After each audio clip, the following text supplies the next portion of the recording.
Court. You went to court. So I had jury. You were so I had jury duty summoned by the County of Los Angeles to come and be on a jury. I was very happy to perform my civic duty, help make the world a better place. If you read the summons tells you where to go, where to park, parking's free, sure. Yada yada. It tells you everything you need to know. You just have to be able to read words on paper. So I went in, and this woman in front of me was a complete and utter fucking mess. She was not young. You can't attribute this to like sure. her just not knowing how the world works. She has a bag with like 6 Diet Cokes in it and 2 sandwiches, which I can appreciate that she brought her to lunch. And then she's got like 2 purses and all this shit. And you have to go through a metal detector. So she puts it all down. She's asking about the lunch. She only has 1 volume setting, and it's Karen. So she's just there. She's literally, like, I'm not exaggerating. She's just going to the security guards. The security guard is 4 feet away, and she's like, do I put my lunch on the belt? So she puts it all down. The rules for what you can bring into court are extremely lax. Yeah. Basically, no weapons, no glass. That's basically it. Right. People are there for the day, yada, yada, yada. So she's like, yeah. She puts it all down, and it goes through the x-ray. Right. And I get stuck behind her as it's coming out. And they're like, rummaging through her bag, like, ma'am, you can't bring this in. And it's a full bottle of perfume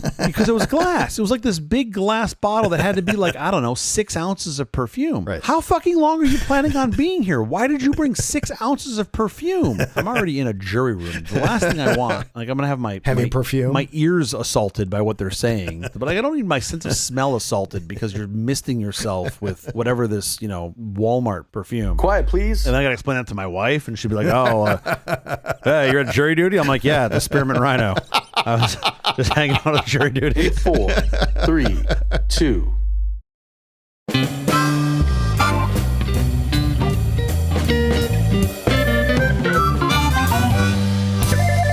Company presents a truly terrible podcast. Welcome to Nonsense, episode number 45. I'm Jeff Parker. I'm Skittle. This is our take on the week's business, tech, and entertainment headlines. This time we'll discuss the Epic Games versus Google lawsuit. It's America Recycles Day. America Recycles Day began in Texas, where 2 employees of the Texas Commission on Environmental Quality created Texas Recycles Day. This day spreads information about recycling and encourages people to recycle their waste. When these 2 employees, Kevin Turiff and Valerie Davis, left their jobs with the Texas Commission, they proposed the conversion of Texas Recycles Day to America Recycles Day. The first America Recycles Day was announced in Florida, and over 40 states participated. Now there are over 3,000 events throughout all 50 states. Now, again, I ask the same question every week we do this. The point's to educate people about recycling. Is that it? Like, I don't just recycle on this day. I recycle on all the days. Of course. No, this is just a day to spread the word. Hey, people, maybe do some recycling. You're going to do a segment, I know, coming up in the future about whether or not recycling actually matters. And I think that's a really interesting topic. I mean, I get smarter about this, but my understanding is, like, in the late 80s,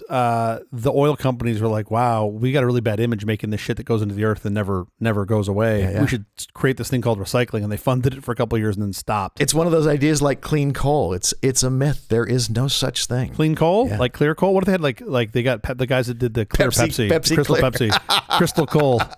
Crystal coal's a thing. I love that. How do you how's your high-speed train work? Is it electric? No, it uses crystal coal. Crystal coal. We should add that to the high-speed rail project. I'm sure that'll make it go a little faster. It's also National Clean Out Your Refrigerator Day. Again, people do this every day. Don't wait. Just clean out your fridge every day. New technology means new problems. Ever since the first household refrigerator hit the market, consumers acquired a new burden, cleaning it out. Whether it's moldy oranges, the brown bananas, or that milk you forgot about, cleaning a refrigerator can be a big task, and it's only natural that people would push the chore aside. Having one day to do a big clean of the refrigerator is useful because it makes everyday cleaning easier. If I only deep clean my fridge once a year, I would have a goddamn science experiment. Because you have a huge, well, everybody does. Everybody has a giant science project going on in their fridge. I try not to think about the condiments. The condiments are the ones where you really get into the weeds, where you're just like, because I love me some weird pepper sauce. Do you like throwing things away, or do you just like ignoring it? No.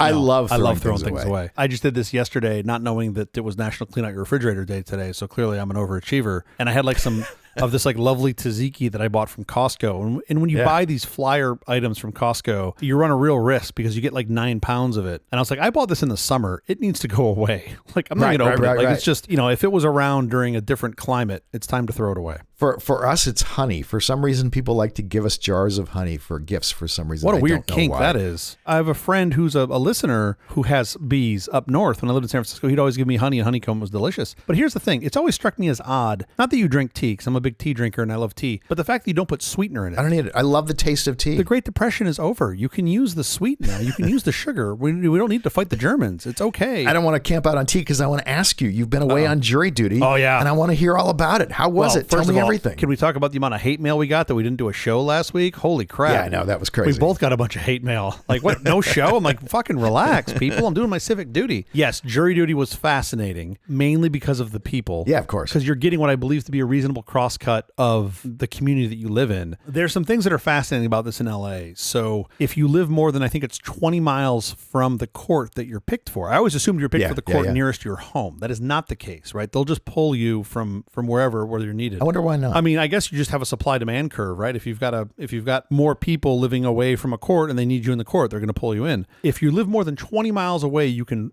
ask for a change of venue. Yeah. And they have a nice little tool on their website that lets you calculate how far away you live. You put in your address and then it shows you the distance. Sure. Except it's as the crow flies. Which is insane. Because I don't have a fucking helicopter. And if I did, I wouldn't need to move my jury duty. I would just take the helicopter. Right. I am under 20 miles as the crow flies. But then if you add in, actual driving on roads, I'm over 20 miles. Sure. Roads don't travel as the crow flies. No. Nothing in LA travels as the crow flies. And this was of course before the 10 fucking fell down. Yeah. Oh my goodness. The fine folks, I can't really speak highly enough of the LA jury service because of course. I wrote them a little note and I said, hey, here's my situation. I won't be able to get down there in time. It's like 22 miles away. And they're nice enough to change my venue to the court that is 15 minutes from my house, which is lovely. Perfect. Anyhow, I was there for what I expected to be a day of service. They had 2 cases that day, a morning case and an afternoon case. And the defendant in the morning case pled out at the last minute. So they actually didn't need our services. So I've gone to jury duty, I don't know how many times in my life, 5-6 times in my life, and I've never seen the inside of a courtroom because we've either been dismissed or have had the folks plead out. So apparently I'm just not wanted as a juror, is what I've come to learn. Thank your lucky stars, because I've been on a trial and I've been the jury foreman, and it drug out. Sure. But you do what you got to do, because if you don't do jury duty, you don't get to complain about justice in this Exactly. country. So that's what was nuts is of some of these people in the assembly room that were bitching like, oh, here's how I'm going to get out. This is what I'm going to tell the judge. And I'm like, first of all, the judge has heard every goddamn excuse in the book. So good luck. Oh, the clerks, the people behind the desk, they've all heard all the excuses. They've heard everything. This one woman, I think we were before our floor doctor came in and yelled at us. I was mentioning her. I swear to you, this is a verbatim quote. She said, there should be professional jurors that are professionals that want to do this. You're and I'm kind of missing the point. I don't think you understand the whole intent of the justice system. That is clearly not how you're going to achieve justice. Right. Anyway, it was comedy to me, but I made it out unscathed. I did get a little bit of work done on the show. I was able to browse the internet on their lovely Wi-Fi and drink a coffee, and then was dismissed at 10:45. It was lovely. And bravo, good on you for doing it. Oh my gosh, that's fantastic. I also find it fascinating that they give you a little green piece of paper that has been Xeroxed from a Xerox that is my get out of jail free card for the next time I get jury duty. Oh yeah. Which I'm pretty sure I promptly lost. Yeah. And now I'm like, well, what happened? Like, you call me back in 6 months and on the piece of paper, you're like, you don't have a record that shows I was here? Like, how shitty is your record system? But what do I know? Although I was a foreman on a jury and nobody's called me ever since, so I think they just have me blackballed. Not that guy. Anybody else? Not that guy. You've done your duty for the last time. Did you bring in a box of pens? That's going to be my new thing. Next time I go super for jury smart. duty, Okay. I'm going to bring in a box of Funny you mentioned pens, that. a big Clearly box. you've been on jury duty, because the dude who ran the assembly room, super nice, very patient. One of the things he said, and this is almost verbatim, I'm paraphrasing, but almost verbatim. He was like, and another thing, I don't know what happens to the pens. I put 50 out last week. Right. We're down to 3. I don't know where they go. I'm like, this guy is so Don't let them see passive-aggressive. you. You have to bring them through the metal detector, so they're going to see him at the metal detector. But once you get up in the jury room, It's a great idea. Act like you're reaching for a pen and put in 50. Just leave some pen, just like you're the Santa Claus of pens. But nobody, don't let anybody see you. Just all of a sudden, there's a lot of pens. Sure, you can be that guy, Saint Bick. Saint Bick. Jolly old Saint Bick. Absolutely. I got to move on to headlines. Are you ready to go? Wait a minute. How about your week? My week was lovely. Let's go on to headlines. This show's becoming very one-sided. I feel like a monkey in a cage. I have a clock in front of me and I'm trying to get to a basketball game. All right, fair enough. Google is trying to force Apple to support RCS. RCS, for those who don't know, is a fancier version of SMS, which is how you send text messages between devices. And RCS is an open standard. Lots of people can use it, and it supports all the things basically that iMessage basically has, which is, you see when someone's typing, you can send media, you can send secure messages even. It's pretty cool. Basically, Apple's iMessage is designated as a core platform service under the EU's Digital Markets Act. Yep. So therefore, it should be interoperable with other messaging services. We learned in a deposition for the Epic Games versus Apple lawsuit that Apple senior VP Eddie Q pushed to bring iMessage to Android in 2013 to try to compete with WhatsApp, but he was overruled. The logic was that Apple can't put iMessage on Android phones because then parents would buy Android phones for their kids and they would learn to get comfortable in that ecosystem. When texting to Android,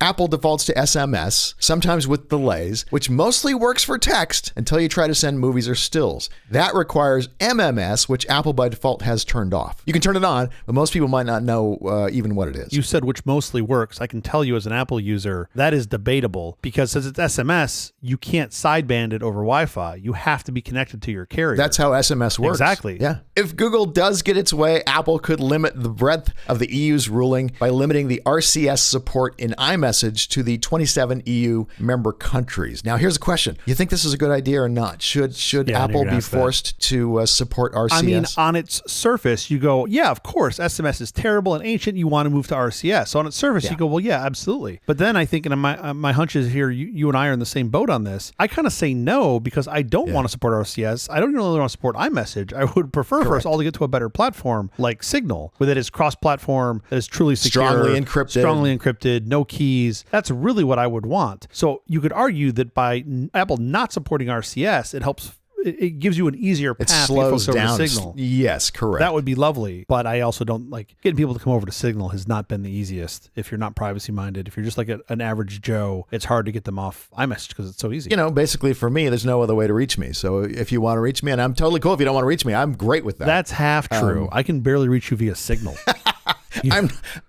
I do not like sitting around with my phone in my face. Absolutely true. Hold on. You just don't like talking to people, I think is the problem. There is a certain amount of truth to that. I have said many times to my son, you can get very, very rich if you can figure out a way that people don't have to talk to each other. Yes. For example, if you don't want to call a taxi dispatch service, you just want to tap it into your phone. There was you want to order a pizza, sure. Don't call a human, tap it into your phone. All of the big fortunes of the last 5 or 10 years have been made, making it so that people don't have to talk to people. I get it. I want to say in a related story, yeah. The Nothing company is bringing iMessage to its Android phones. Let me unwrap that. There's a lot there. Carl Pei was the guy who started the company OnePlus, which is a an Android phone company that makes very, very good. Isn't he a fellow Android Swede? Phones. Is he in your Swedish mafia? He is indeed a Swedish entrepreneur. I have been a happy OnePlus customer for many, many years. They are a subsidiary of Oppo, and Carl Pei has moved on. He started his own company, and it is called Nothing, and they are making very cool Android phones. Okay. All that to say, Nothing is on their second generation of Android phones, and Nothing Phone 2 owners will get blue bubbles. They will connect with the iMessage system through new Nothing Chats, the Nothing Chats app that is powered by the messaging platform Sunbird. Yeah. The feature will be available to users in North America, the EU, and other European countries starting tomorrow, November 17th. Nothing writes on its page that it's doing this because messaging services are dividing phone users,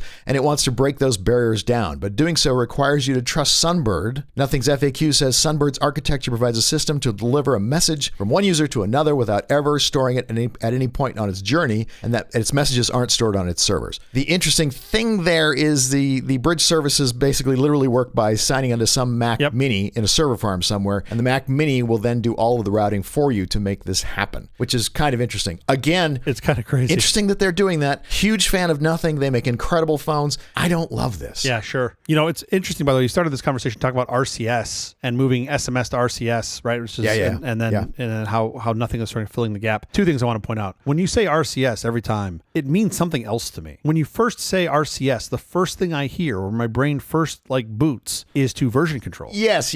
From 1,000. But oh my God, there's years ago, from 1982, there are it's no terrible. Listeners as old as you who are believing that. But you know what's crazy? Confused there. They are still releasing versions of RCS. The most recent version of RCS was February of 2022. So how are there any users left of RCS who are not using RCS? GIF? That's just amazing. Are you still on Stone? Yeah. Are you still putting things on tablet? It's just beyond me. So anyway, when you say RCS, that's what always pops into my brain. That's just how ancient. Let's be clear to the users. What is RCS? The messaging revision control system. No. Oh, sorry. What does RCS stand for? Rich Communications Service. Rich Communications Services. Oh, services plural. Services. I don't know. I feel like if we don't embrace RCS in the Apple ecosystem. Maybe that gets us the signal faster, but realistically, it's probably better to just get RCS on board. It's nice that Carl Pei is trying to figure out how to bridge this divide. It's just not my not quite cheerleading for it. I love the fact that this man has named his most recent venture the Nothing Company. I feel like he should be a sponsor of this show. Nonsense should be sponsored. Nonsense brought to you by Nothing. By Nothing. Perfect. Yeah, and by the way, it's a great company. I'd be thrilled to be sponsored by Nothing. Sure. I'm all for endorsing things that I'm a fan of. A big fan of? Yeah, and so why not? Who cares? We don't need the money. I'm going to move as far. Anonymous fruit picking robots are advancing. What the fuck did you just call me? Anonymous fruit picking robots. I've been called worse, okay? Those are fighting words right there. AI can pick fruit with greater precision for ripeness, sugar content, etc. than human experts. No, this is bad. They can even pick soft fruit like raspberries. No, this is a terrible idea. Why? Do you want to have to go to a robot to get your food? This is terrible. No, we don't want this. I think it's a very useful thing to have robots picking fruit off of trees, especially no raspberries for you. You talk poorly of AI.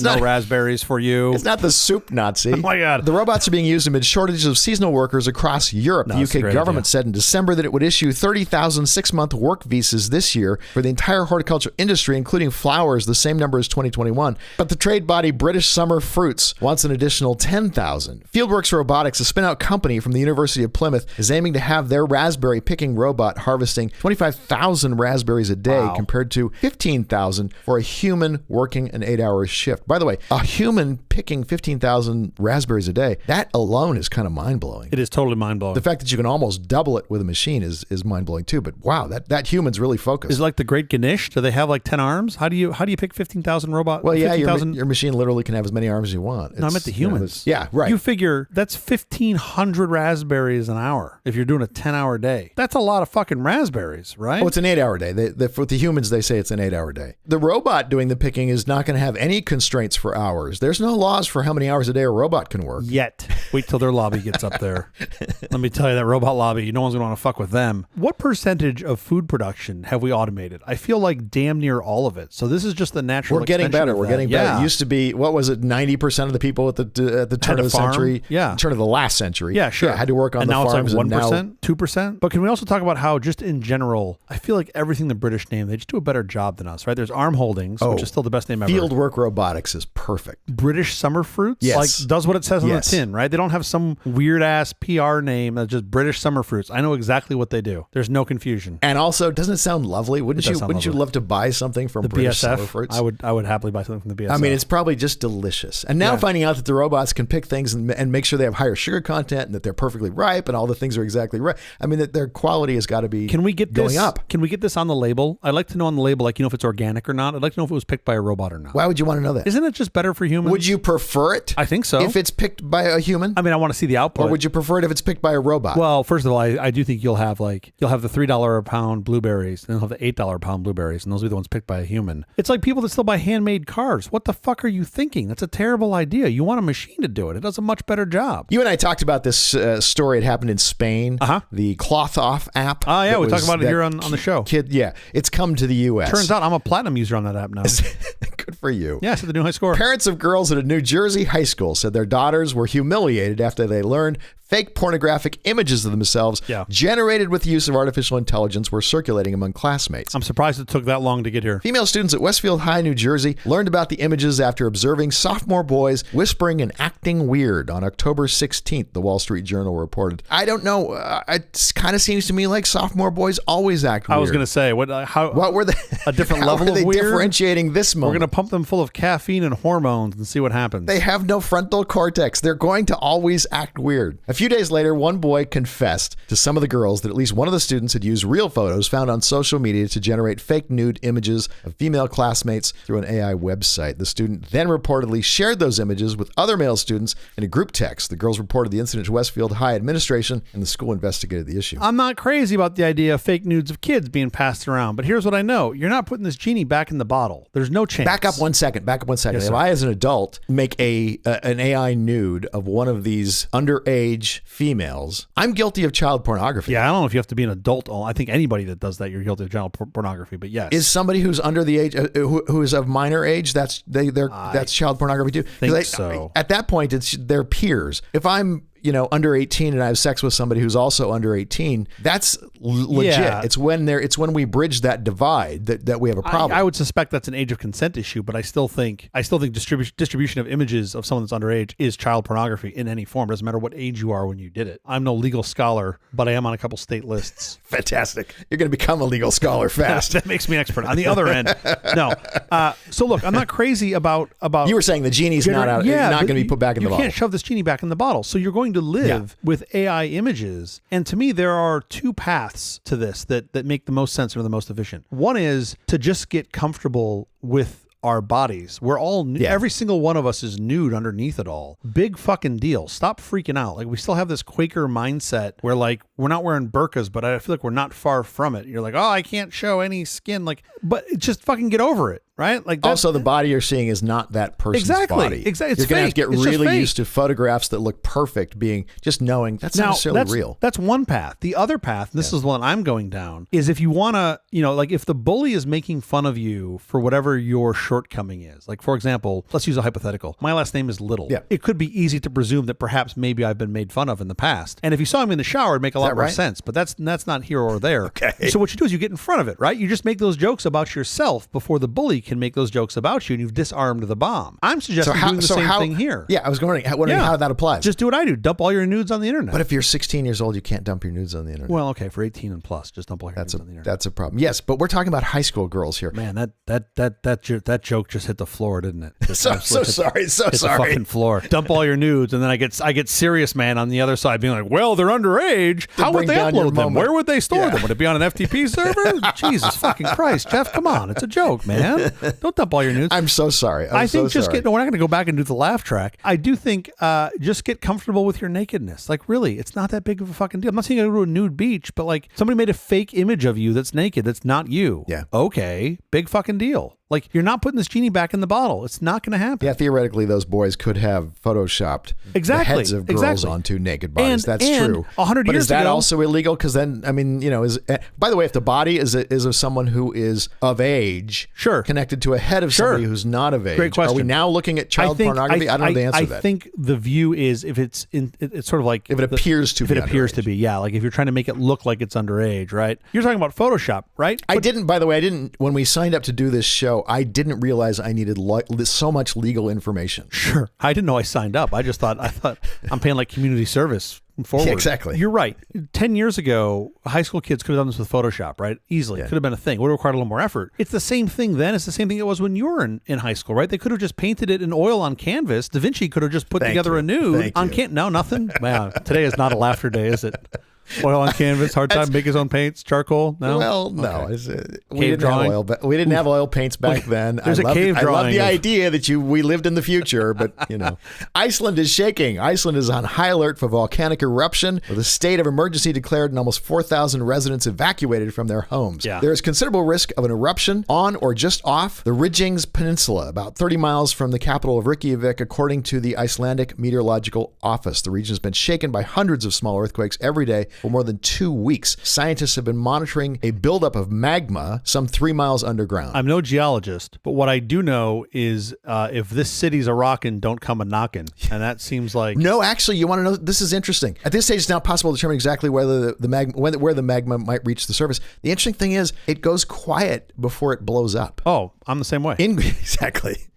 Earthquake activity decreased over the weekend, which indicates a new phase of magma intrusion is occurring, says Dr. Margaret Hartley, lecturer in earth scientists at Manchester University. Previous earthquakes in the areas were all preceded by decreases in seismic activity. Sure. So this isn't necessarily an indication that the volcanic unrest is dying down. I mean, I guess that kind of makes sense because those quakes are magma pushing through layers of rock, I think. So at some point that, stops and pressure builds up and then it pushes through the surface, I would guess. Again, I'm no geologist. I look at geology as a discipline. I go, man, that just seems boring as shit. But then you get stuff like this and you're like, whoa, it's super amazing. Cool, right? It's geology. Also, I have a friend who's a geology, wizard, and it's fascinating. It's crazy to me that we have zero fucking idea what's at the core of this rock we sit on. Like, we've got some ideas, but every 20 years they're like, nope, that's wrong. You can't actually get any visibility past 12 miles of depth? Like, it's pretty hot down there. You just can't do anything. And you're just like, that's kind of crazy to think about, that you just can't go inside the ball past 12 miles. Meanwhile, what's the diameter of the Earth in non-metric units, in make-believe units? 6 feet.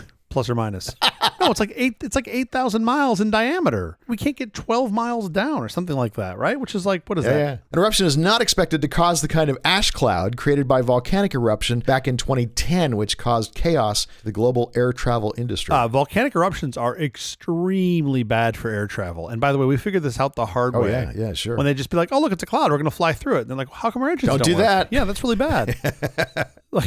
So now they fly around that shit, which is great, or ground it, which is not so great, but better than flying. Anyway. Okay, enough of the headlines. Up next, we're going to talk about Epic Games suing Google. There's a live stream on The Verge that I cannot take my eyes away from following this trial. It's the TikTok of what's happening in the court. If you're a super nerd and you care about these things and these two Goliaths going at it, it's been just fascinating to watch. Not really two Goliaths, but one Goliath and one. Yeah, it's one Goliath and one David. Well, it's like a David plus.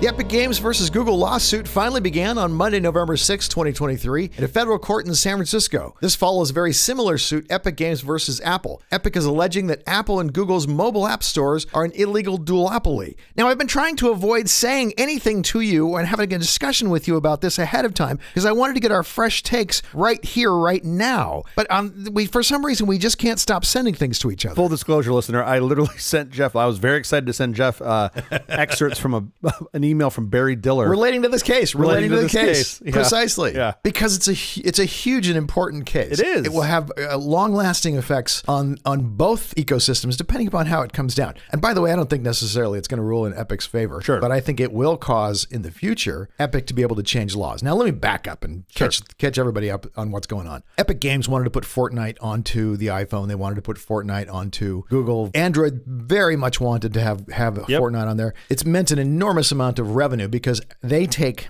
both Apple and Google, from their Play stores, a 30% cut of all revenue, including in-app purchases, any initial costs. I think Fortnite was free to download, though, right? Yeah, I believe so. So there was no initial. Nope. There wasn't no initial cost. It's literally just in-app purchases. Could you play? I think you could, on the computer you could play Fortnite absolutely for free. I believe. And skins and things didn't actually give you a benefit in terms of gameplay. Some did. I mean, you have both, right? You've got ones that are cosmetic. In many games you do, but I don't think it did in Fortnite. And maybe they charge some nominal fee to purchase it. I don't remember. It's irrelevant because it's not where they make all their money, right? Epic makes their money from in-app purchases, right? Yeah. Okay, so Google and Apple were really salivating over that 30% that they would get. In fact, as we found out in court, Google once offered Epic Games $147 million to launch Fortnite on the Play Store. Exclusively, because for some exclusive time period, I believe. No, just to put it on, I believe. It's the fear that developers would make games that they wouldn't put on the Google Play Store. I see. They were afraid others Gotcha. would follow Fortnite's lead and never come to the Play Store and never come to the iPhone. Yeah. They would just stay as a web game. Yeah. So they were offered them $147 million.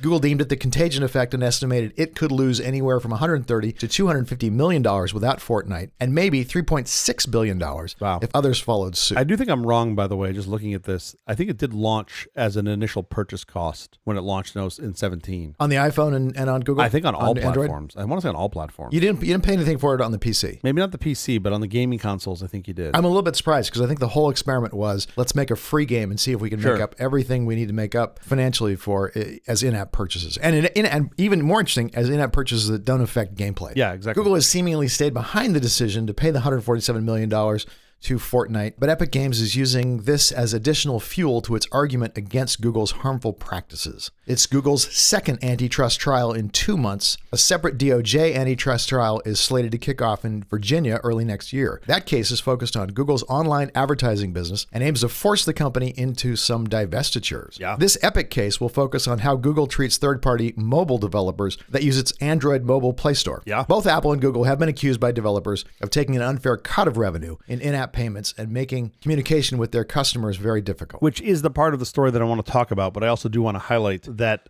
where I think the bulk of their revenue has come from over the totality of Fortnite is on Battle Pass. And Battle Pass is more than cosmetic? It's like it gives you access to, obviously I'm not a Fortnite player, it gives you access to other things inside the game. Updates, map changes, some character features. It does give you more gameplay beyond just skins and dance moves. And I do believe, and that's like, I want to say it's like $10 a quarter, give or take, something like that. It's $40 a year. Okay. And I do think that's where the bulk of their revenue comes from. So I didn't want it to think that it was all, it's not like it's all just things that are completely innocuous and cosmetic. It seems to be something that's beyond that. I only know about it not affecting gameplay because my kid played it. Sure. He said he always wanted to buy these things called V-Bucks. Yeah. But everything they bought you was cosmetic. It didn't affect gameplay. So this whole, game store charges too much, the app store charges too much, 30%. Like this is the crux of their argument, right? Is that they're overcharging and it's a duopoly. I still kind of think that's a bunch of bullshit. Like if you really, their point has been, if you want to launch your own app store, go launch your own app store. Like do it all yourself. Well, you can't do that on Apple. Well, you can do it on Google, but it's nearly impossible because as you do it, you're going to get hit with, first of all, it's like, even if you just want to sideload an app, it's like 16 steps, 16 distinctive steps, as we learned from this court case. Every step along the way, they're telling you how you're ruining your phone by doing how this. You could be, yes, which is 100% fucking factual. Like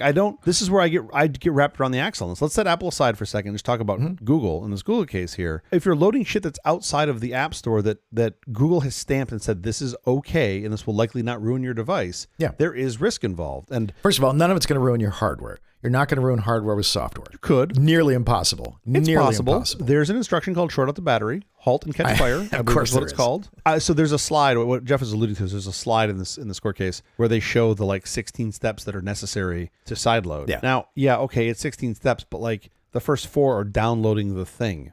It's not. It's but not. It's a lot of clicks. It's very different than going to the Play Store and hitting one click and hit install. And that's very different. And there's a benefit to having this smoother, less friction process, and that's part of why I think they get to charge a premium because it is a much easier experience for the user, and it's vetted, and they've got to support that. So they claim it's vetted. Sometimes they're right, sometimes they're not. As we know, both Apple and Google have had things slip by them that they've missed. But they do fix it, and they can pull it out. Right? How much? Let me before we move on from this, because you just said and they're allowed to collect, the 30% that they're allowed to collect. How much are they allowed to collect? In your mind, what do you think is a fair amount? Because there's no way around it for developers. Actually, there is. I'm going to come to that in 1 second. But first, there's no way around it for developers. Asterisk.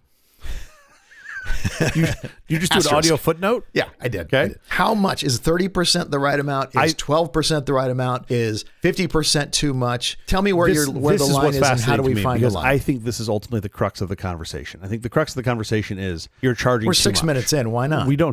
We don't care about really the duopoly. We care about the fact that we, whoever set of developers, think you're charging too much. And your question is, what is the number? I don't really know what the number is. I want to tell you it's whatever the market will bear. But then that comes back to do you really have a marketplace if there's only one store? You don't. And I think that's right. That's what we're trying to talk about here. Right. What you do on Google, right? You do have other stores that are available. I use F-Droid. It's a pain to install. You have to know what you're doing. You have to be technical. Yep. So for most of the users in the world, it's virtually impossible. I don't think it's virtually impossible. But it's not the same thing as if Google had to include big barrier to entry, alternate stores available in the Play Store that people could just download. And use. But my argument to that is once they do this, now they've got brand responsibility to make sure these stores aren't shit, and that's a real challenge. They can put ratings up and say people who've done this give this store such and such a rating, and there's a good chance it was terrible, or most people had good experiences with this. Sure, they can tell you that. Yeah, I get that they can tell you, but I also how much of an obligation do they have to promote their competition? Well, if you control the device, you might have a lot of responsibility because otherwise you might be a duopoly. Side loading? We're saying is 16 steps. How many steps in a Play Store app? 2? Are we not counting search? So once you found it, you've got to click once for detail and once to install. I don't even have to click for detail. I can hit install right away. So it's 1 or 2 is the lower bound, right? It's not 0. It's 1 or 2. Yeah. So 16 is too many, 1 or 2 is too low. How many is okay? How many warning screens can you put in? Much like if 30% is too much, well, how many are okay? I don't know. I'm not claiming to know the answer. They add a hell of a lot more value than electronic funds transfer, the credit card fees, the fees you're paying for credit cards. That's, yes, if you were just paying credit card fees, you'd pay in the neighborhood of probably 2.5%, 3%, somewhere in that neighborhood, blended. So the fact that they've got 28% more coming their way, clearly they're paying for a lot more than EFT. They're making an enormous amount of profit off of this, which is fine. Nothing wrong with making a profit. At what point, though? If 30% is okay, is 50% okay? Is 60% okay? If I told you 90%, are you good with 90%? 99%. Yeah. I mean, at some point, people will just stop making shit. For some developers, for some categories of apps, we may already be there. I wonder, and I'm no expert on this, but Does it make sense to have it be some sort of stepped, like it starts to scale down as you ramp up, so that you don't have apps like Fortnite that are paying $350 million in their first year of operations? Although those would be the apps that could pay it. The ones who are, it's harder if you're charging 30% for the people who are doing this for the first $10 million of revenue. Sure. Those people need their revenue even more than those who are making $1 billion in revenue, or $2 billion, $10 billion, whatever. I don't know what the right answer is. I don't think it's a hell of a lot less than, I don't think it's 5%. How much to the App Store? In addition to credit card fees. And you're getting that all built in for free with the App Store. It's not for free. It's far from for free. Well, it's built into your costs, right? You're not paying an additional, there's not an additional fee on top of that. You're getting testing suite, you're getting development suite, you're getting all this other stuff that sort of comes with it. And I do think that's valuable. I can get third-party testing suites. I certainly can get free outside testing suites and development suites. I don't know how good they are, but okay, sure. You got to go pay for it. Well, a lot of apps are made in things other than Google's App Studio. App Studio, yeah. Other than their App Studio. Flutter, React, Eclipse. But I think the vast majority of them are written in App Studio, just like the vast majority of iOS apps are written in Xcode. There is some number, this is kind of your point. Like, what does it look like? I think 30%, if I put on my developer hat, does start to feel like an upper bound, right? I think you start getting to 50%, like maybe past that. No, like you're not making the pizza, I'm making the pizza. Let me explain one more thing for the listener, just so that it's clear. This is only for digital goods that you're paying 30%. Yeah. When you use the app and you go on Amazon and you buy some item, you aren't paying 30% to Google for that item. The money is going to Amazon because that's a physical good. However, if you are using Netflix on your phone and you were to subscribe to Netflix, Google would get 30% of that revenue from that subscription, which is why Netflix does not allow you to use your credit card to subscribe on the phone. Yeah. Google is very restrictive with how they'll let you say this. They can't say, click this link, go to our website and pay your thing. They can't say any of that. What they say is, there's no way to subscribe to Netflix on your phone. We're so sorry. This is an inconvenience. Our deepest apologies. Literally, that's as close as they can come to saying it. They leave it up to you to figure out. Go to the web. You can sign up there. And this is where my opinion on, hey, this is okay for the App Store starts to break down a little bit. So they call this steering. Yeah. I look at this and I go, well, I get it. If you're sidestepping this, you're not getting you're not paying for the benefit of all these things that you've gotten. Yeah. And I do look at that and I go, well, okay, I understand, of course, the business case for why you do it. It is hundreds and hundreds, perhaps billions of dollars for Netflix that they can maintain. They literally determined that they would not be profitable if they were paying 30% of the subscriptions to Google. Sure. You can just fold that in. Raise the price to the consumer another 30%. I do think there's a path here. I guess what I kind of hope to see is a couple things. Maybe the fee comes down a little bit. I don't think you're coming down to 5%. I think you're coming down to maybe 20% at best, 25%, something like that. I could see steering being a thing that's allowed. I could see some sort of rate card that's not bullshit. I think the EU wants steering to be allowed. They may have. Yeah. I don't know where they stand on that, but I think they were pushing for steering to be allowed. I could see steering. Just so it's really clear. Steering is putting that little link that connects you to a website that allows you to pay for things on the website. I'd like to see a little bit of sort of structure around steering, like even something just as simple as you can only shell out to your own domain for whatever the certs are that you have in your APK or your iOS build. Where I see this, by the way, and this really does upset me, and I don't know why there isn't more attention paid to it. So a lot of applications will allow you to log in using third parties like Google or Facebook or Microsoft or whatnot, which is great. I think that's good. You have less credentials sprinkled around and you're using a central source of auth. That's lovely. Except when you're in an app and it says, oh, use Google, and then you click the button and then it takes you to a window that says, hey, this is Google, you're logging in, but there's no metadata around this. I don't know that it's actually Google's site and it's actually Google's cert. I don't know what the fuck they're using as a browser. I have to trust that the app is doing the right thing. Right. And that, to me, is a real risk that nobody seems to address even in iOS land. And I'm not quite sure. I think that's going away because the passwords are passkeys. If you haven't used passkeys, you should definitely play around and use passkeys. They're really amazing. So I look at this and I go, okay, well, what is Epic like? What do they want here? You think where do they want to end up? Epic has its own game store. If you've ever seen it on the PC, Epic hawks games. Yep. They want to be able to have their own game store eventually. I think that's where they're leading. What they're saying right now, I mean, the fight they're fighting is that the 30% is usurious and you can't get around it any other way, and you have not a gaming device. Because a gaming device, if you were on a Switch, Nintendo Switch, or you were on 360 or Xbox or whatever. Yeah, I'm trying to think of what that other one is that PlayStation. All the kids use. No, there's another one that's quite Valve, Steam. If you were on that, it would cost you 30%, but that device only does one thing. They have no other way of making any money. It literally is just a game machine. It's not a multi-use device. I don't understand why that is okay, but then 30% on Apple and Google is not. To get the price down on the hardware basically is making no money. They would not break even. That hardware would be prohibitively expensive if you weren't getting a good chunk of the revenue. Now, is 30% the right number? I have no idea. Whatever it is. Getting back to your original question, though, I think Epic wants to be able to have ultimately their game store. I don't think they do. On the device. I think they just want a price cut because they can put their own game store on right now. Too hard. You can do it on Google. You can't do it on Apple. They want less. You win the war against Google, and now you're going to force Apple to have to do the same thing. Sure. Let's say they get it on both. I still don't think that's what they want. I think they just want less fees. Their game store only charges developers 12%. Sure. And a lot of that revenue is spent giving you free games because they're also giving away free stuff to entice people to come onto there. Yeah. You are correct. The immediate fight that they're in is how do we get this number down from 30% to a more reasonable number? Yeah. Netflix has the best model, I think, so far, which is you just have this very cryptic screen that says, you can't enter your payment information here. We're so sorry. Yeah, totally. And then leave that for the user to figure out. I have to go to their website. Yeah, that probably works well for somebody like Netflix. It probably doesn't work well for somebody that's like rando, flash in the pan game because people just aren't going to have the interest. That is not Fortnite. Fortnite is not rando flash in the pan game. Yeah. So, the big guys that might work for. But I just wonder where this ends up. Just trying to think about what Epic really wants and where this the bigger savings is. They want to drive down the price in the App Store. And maybe, I think this may end up is a lower cost in the application stores, and you may see app stores in the Play Store or in the App Store. That might be where you end up. You sidestep all of the side loading. South Korea has done that. That's exactly what they've done. Is they've forced both companies to allow other app stores to be in the downloadable from the App Store. Yeah. So which is interesting. And then I think, well, okay, do you put your 12? Let's just say for giggles that the App Store says it's 12%. Do they push in some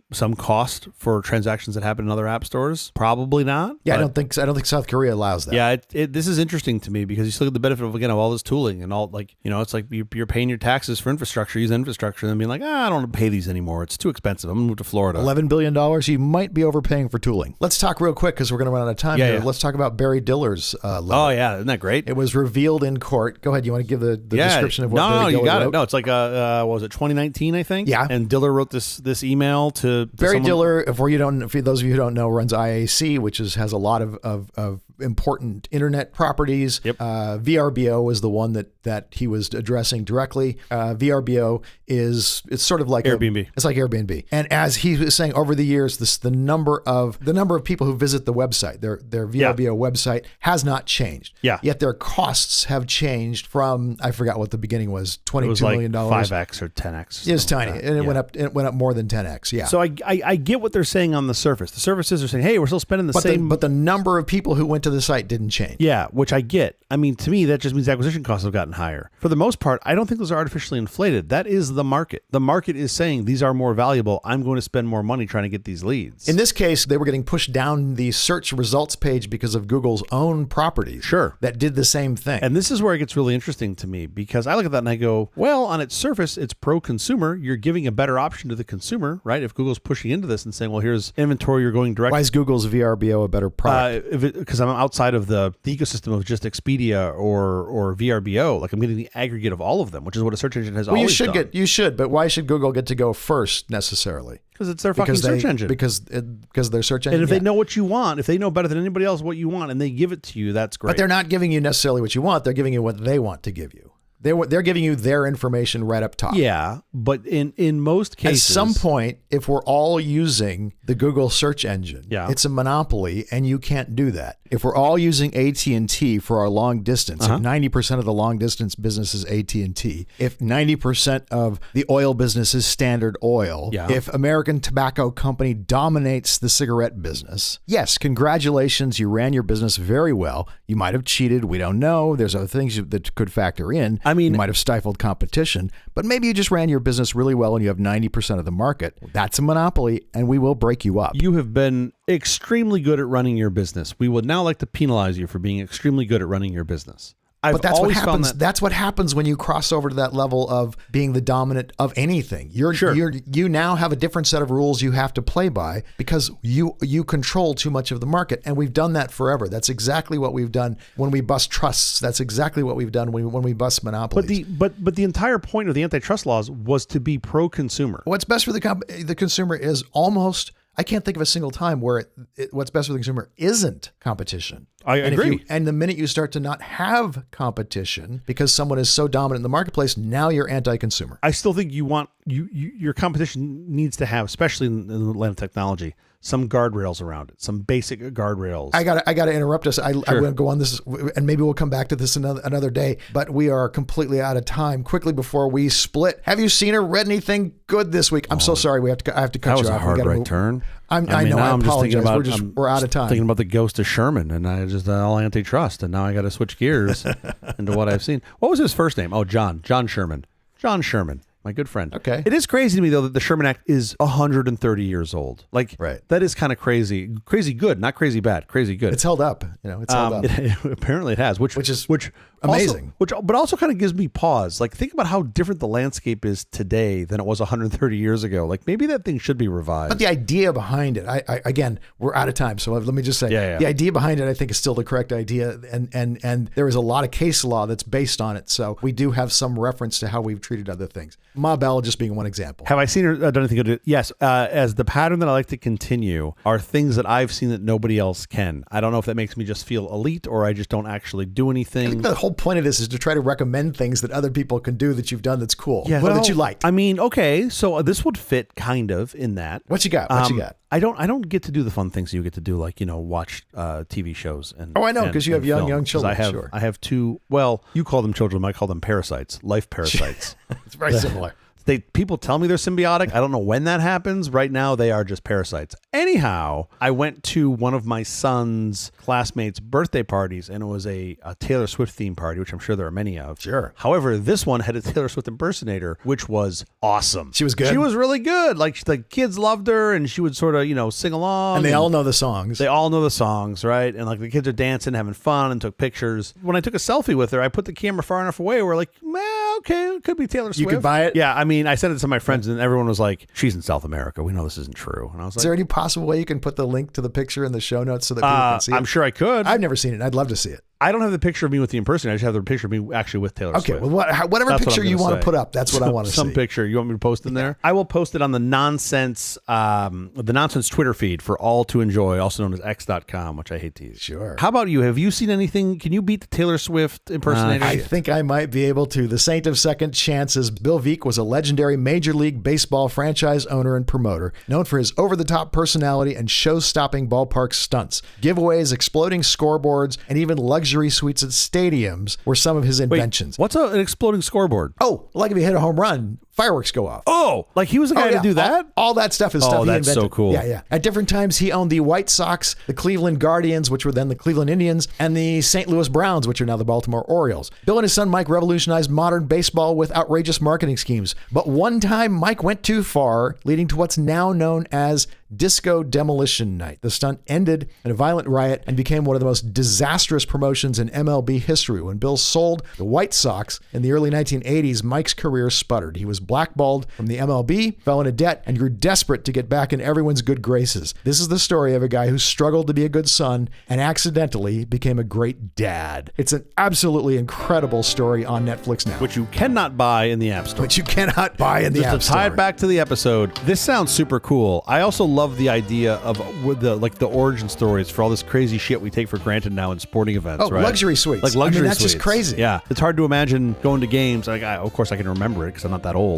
Let me rephrase. Dodger Stadium, yeah. When it was built, had no luxury suites. I mean, I remember going to Tiger Stadium. They're all cantilevered. It's a marvel of engineering that those luxury suites exist. Yeah. Yeah, it's crazy. This sounds super cool. You said it's on Netflix? On Netflix now. Check it out. I'll have to check that out. That is the episode. Thank you for joining us for all this nonsense. A truly terrible podcast from our awful company. Visit us on the web at nonsense.productions. I'm CJ Little. I'm Jeff Parker. If you like this program, please follow, download, subscribe, and like at Apple, Google Podcasts, Amazon Music, iHeartRadio, Spotify, our favorite Overcast, or wherever you get your podcasts from. Podcastindex.org. Special thanks to our floor director, Tony Von Pervier. He's French. Thank you, Tony. We'll be here every Thursday morning for more nonsense. Please join us.